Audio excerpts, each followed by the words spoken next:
Το Εργαστήριο Σχεδιασμού Ενσωματωμένων Συστημάτων και Εφαρμογών ειδικεύεται στην ανάπτυξη και στο σχεδιασμό κυβερνοφυσικών συστημάτων. Πρόκειται για μια νέα γενιά συστημάτων, τα οποία χρησιμοποιούνται σε όλα τα σύγχρονα αυτοκίνητα και αεροπλάνα και σχεδιάζονται και αναπτύσσονται στα πλαίσια των ερευνητικών μας δράσεων. Το εργαστήριο συνεργάζεται με μεγάλες εταιρείες και ερευνητικά κέντρα, όπως η DLR και η BMW και η BMW, προκειμένου να αναπτύξει τη νέα γενιά υπηρεσιών και συστημάτων, τα οποία προσδοκούμε ότι θα δούμε στα αυτοκίνητα του μέλλοντος. Το CPS-OS Aware σύστημα ασχολείται με τη βέλτιστη σχεδίαση και ανάπτυξη πολύπλοκων κυβερνοφυσικών συστημάτων, στα οποία τρία μέλη καλούνται να αλληλεπιδράσουν. Αυτά είναι από τη μία τα φυσικά στοιχεία, οι φυσικές διεργασίες που πρέπει να εκτελεστούν, από την άλλη ένα μεγάλο πλήθος κατανεμημένων υπολογιστικών στοιχείων και το τρίτο μέλος είναι ο άνθρωπος, ο ανθρώπινος παράγοντας ή όπως λέμε εμείς, ο τελικός χρήστης. Τα συστήματα αυτά παρουσιάζουν αυξανόμενη αυστηροποίηση των απαιτήσεων τόσο ως προς την απόδοσή τους, αλλά και ως προς την παροχή υψηλού επίπεδου υπηρεσιών, ασφάλειας και απόδοσης. Και φυσικά χαμηλό κόστος. Όλα τα παραπάνω αποδεικνύονται και από την αυξανόμενη ανταγωνιστικότητα που παρατηρείται στην αντίστοιχη παγκόσμια αγορά, η οποία εισάγει μεγάλες προκλήσεις όσον αφορά το πώς σχεδιάζεις ένα τέτοιο σύστημα, πώς αναπτύσσεις και εφαρμόζεις ένα τέτοιο σύστημα και φυσικά πώς παρακολουθείς ένα τέτοιο σύστημα ώστε να εξασφαλίζεις συνεχή και αδιάλειπτη λειτουργία. Εδώ έρχεται ακριβώς το CPS-OS Aware πρόγραμμα και με καθαρή στόχευση στην σχεδίαση και ανάπτυξη όλων των απαραίτητων μοντέλων και εργαλείων λογισμικού, τα οποία θα μας επιτρέψουν να εκμεταλλευτούμε βέλτιστα όλους τους διαθέσιμους επεξεργαστικούς, δικτυακούς και αποθηκευτικούς χώρους, ενώ παράλληλα θα μας επιτρέψει να αντιστοιχίσουμε αυτόνομα και κατανεμημένα τις διεργασίες που πρέπει να εκτελεστούν στα κατάλληλα επεξεργαστικά στοιχεία. Και όταν λέμε επεξεργαστικά στοιχεία, αναφερόμαστε τόσο σε επεξεργαστές γενικού σκοπού που ξέρουμε από τους υπολογιστές μας, αλλά και πιο εξειδικευμένες πλατφόρμες όπως είναι κάρτες γραφικών, αναπτυξιακές πλατφόρμες FPGA και πολλά άλλα.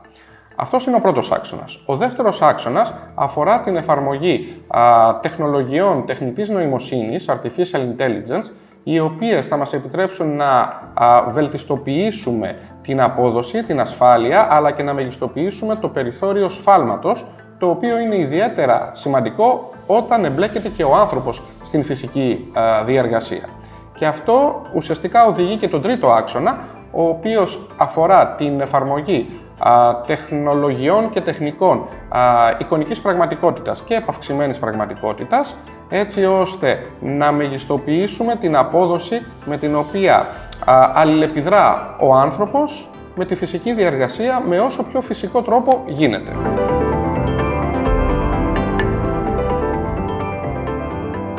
Αξίζει να τονίσουμε ότι όλα τα παραπάνω θα αξιολογηθούν σε δύο πολύ απαιτητικά περιβάλλοντα.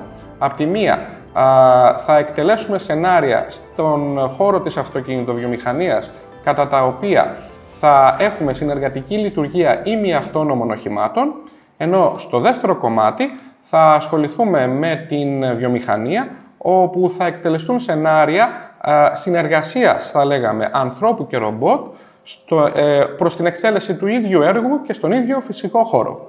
Η εφαρμογή FaceApp, η οποία αναπτύχθηκε, ανήκει στην κατηγορία Driver Status Monitoring, η οποία εφαρμογή μπορεί να παρακολουθήσει την κατάσταση ενός οδηγού μέσα στο όχημά του και ουσιαστικά να παρακολουθήσει το αν νηστάζει, από το αν χασμουριέται, αν κλείνουν τα μάτια του ή αν κινδυνεύει να κοιμηθεί για λίγα δευτερόλεπτα, μια κατάσταση microsleep όπως ονομάζεται.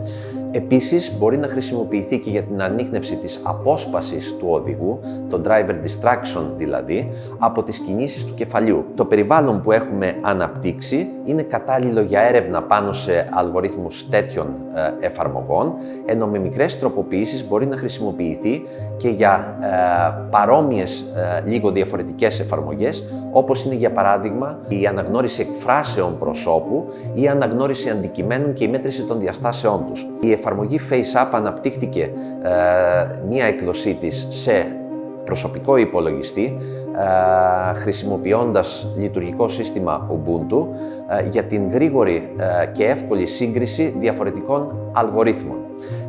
Οι ενδείξεις που παράγει παρουσιάζονται στην οθόνη, όπως για παράδειγμα πόσα χασμουριτά έχουν καταμετρηθεί ή πόσες φορές έχει κλείσει τα μάτια του ο οδηγός. Για τον υπολογισμό αυτών των μεγεθών χρησιμοποιούνται άλλοι ενδιάμεσοι παράμετροι, των οποίων τις τιμές επίσης παριστάνουμε γραφικά στην οθόνη. Η είσοδος μπορεί να είναι κάμερα συνδεδεμένη στον προσωπικό αυτό υπολογιστή.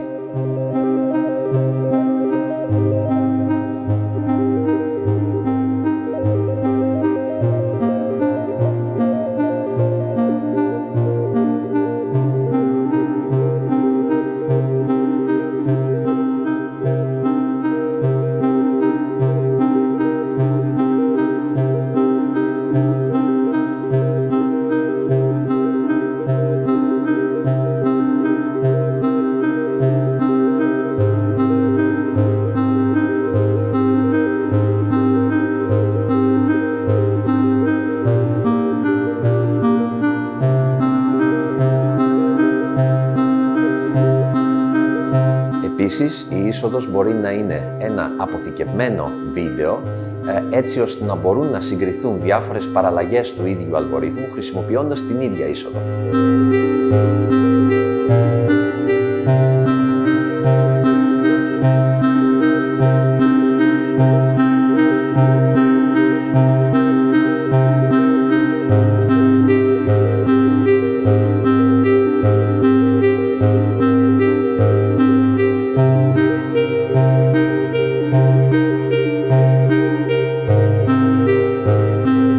Μια πιο προχωρημένη έκδοση της εφαρμογής FaceApp υλοποιείται με προγραμματιζόμενη λογική, δηλαδή σε υλικό hardware, με τεχνολογία FPGAs, η οποία επιτρέπει την ανάπτυξη μεθόδων επιτάχυνσης, acceleration, έτσι ώστε να επιτευχθεί η μέγιστη δυνατή ταχύτητα επεξεργασίας. Η είσοδος και πάλι μπορεί να είναι είτε η κάμερα είτε κάποιο βίντεο εισόδου. Δεδομένου ότι η FPGA κάρτα θα βρίσκεται σε περιβάλλον αυτοκινήτου όπου δεν θα έχει συνδεδεμένη κάποια οθόνη στην έξοδό της, όλες οι ενδείξεις που παράγονται κατά την επεξεργασία της εισόδου αποθηκεύονται σε κάποιο βίντεο το οποίο μπορεί κάποιος να παρακολουθήσει εκτός λειτουργίας. Ένα τέτοιο βίντεο ακολουθεί.